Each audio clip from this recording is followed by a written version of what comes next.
Bom, pessoal, hoje a gente vai estar falando sobre BIM 5D. Antes da gente começar já direto na parte de modelagem do custo, né? A gente precisa primeiro conceituar e entender o que seria orçamento, tá? Então, para isso, a gente tem uma breve definição aqui, que fala que o orçamento, no caso, é a identificação, descrição, quantificação, análise e valoração de mão de obra, equipamento, materiais, custos financeiros, custos administrativos, impostos, riscos e margem de lucro desejada para uma adequada previsão de preço final de um empreendimento. Em momento nenhum foi comentado aqui que é uma coisa exata.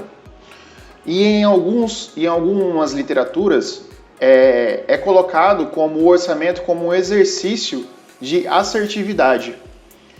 Então isso quer dizer que o orçamento nada mais é do que uma tentativa de previsão de custo até o final do empreendimento.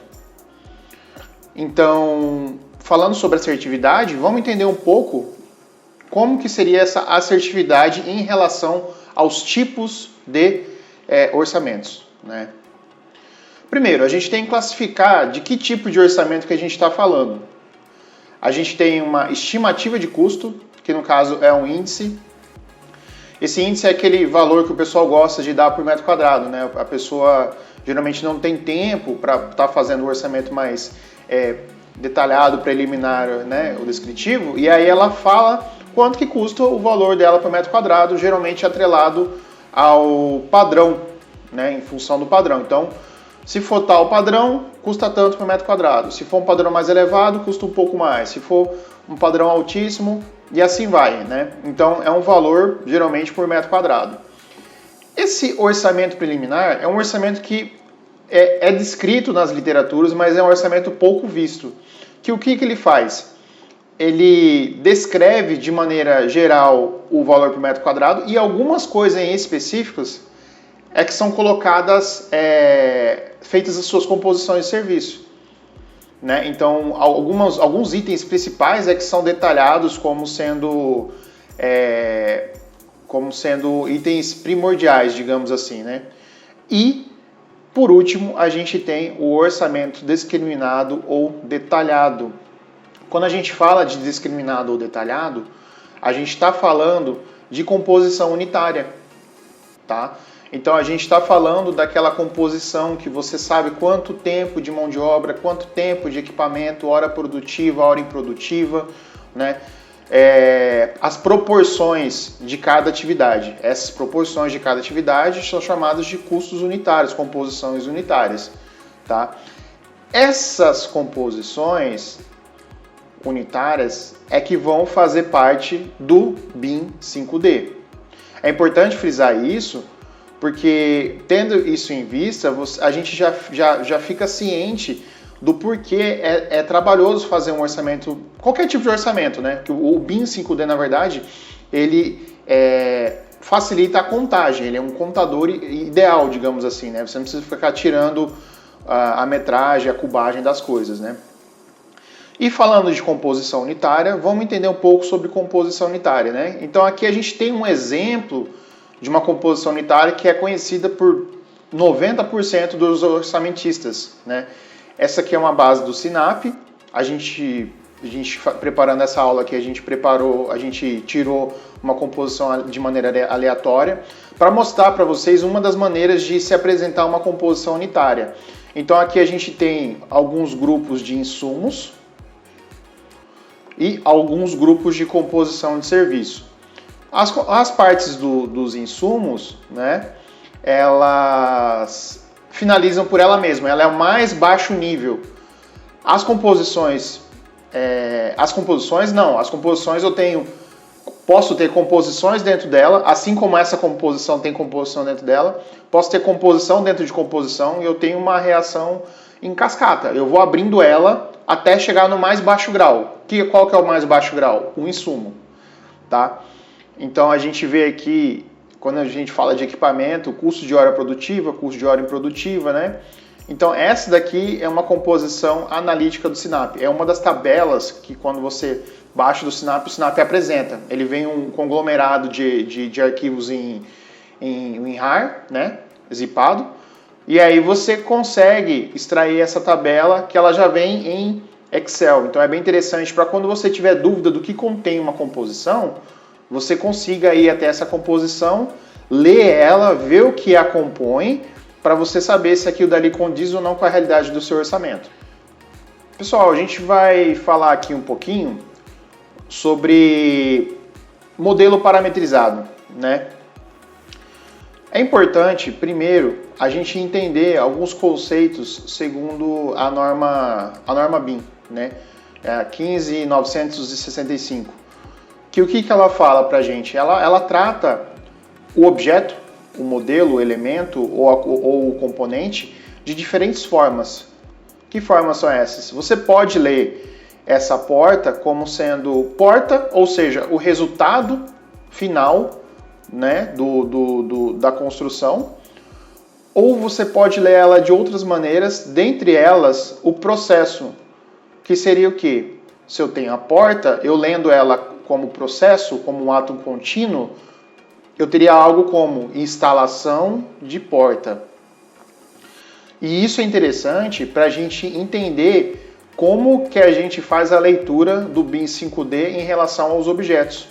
Então, no modelo, a gente vai estar tratando dos objetos da obra como contínuo, então como a tabela de serviço.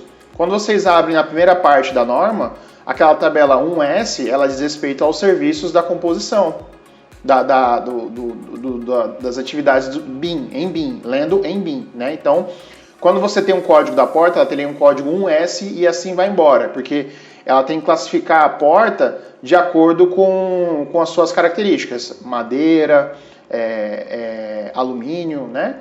Mas todas elas dentro da tabela de processo, dentro da tabela 1S. Então, isso quer dizer que eu não vou ver mais o modelo, quando se trata de BIM 5D, como resultado, como porta, como janela, platibanda. Aqui a gente colocou um ar-condicionado apenas para ilustrar onde vai ficar o ar-condicionado dos componentes elétricos, né?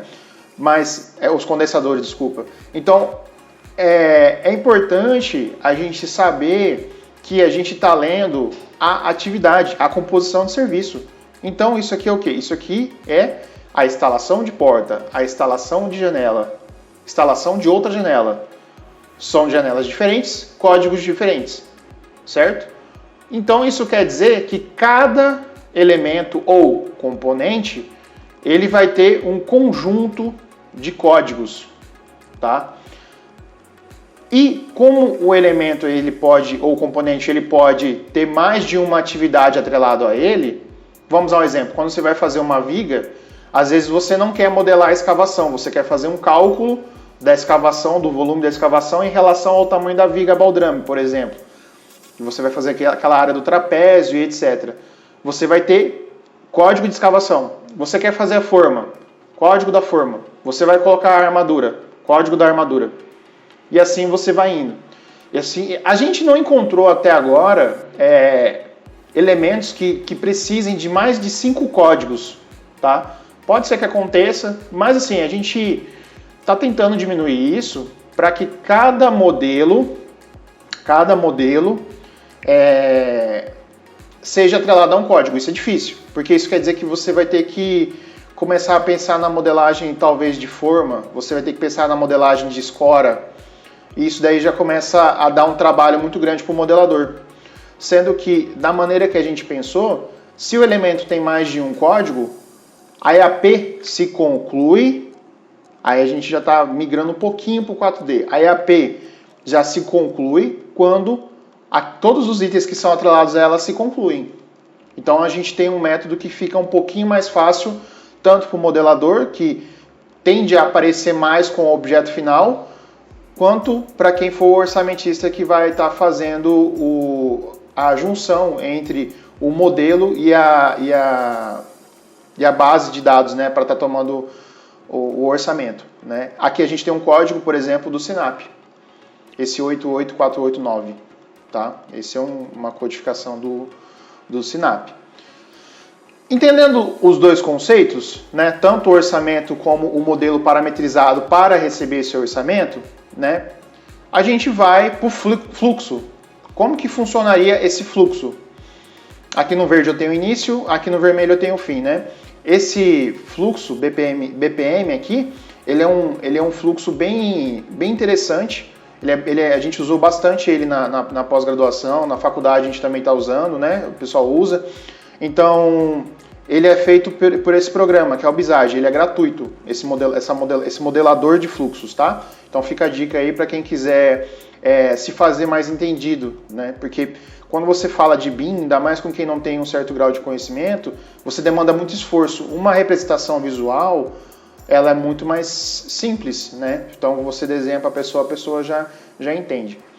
Então a gente tem aqui, no início, primeira coisa, a escolha da base orçamentária. Você pode ter mais de uma base, tá? Você pode ter SINAP, ter CPO, você pode ter uma base própria, misturar as três, né? Você pode ter mais de uma base no mesmo orçamento. Isso daí você que vai definir, como orçamentista, né?